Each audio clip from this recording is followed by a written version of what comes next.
detained personnel, and kung ma-assess natin yung additional, we'll provide additional security for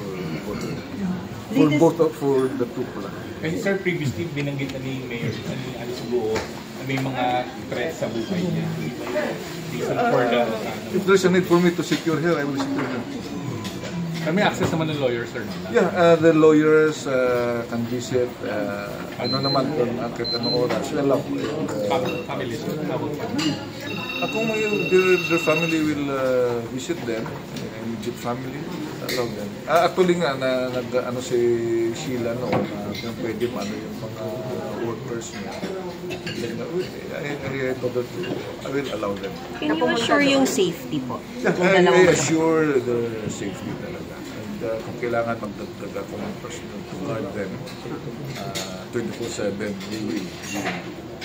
Sir, sa nakita nyo kailan darating si Mayor Alice?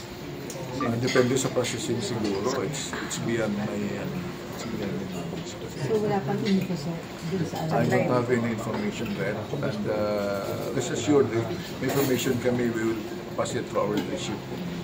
Sir, specific na gagawin, sir?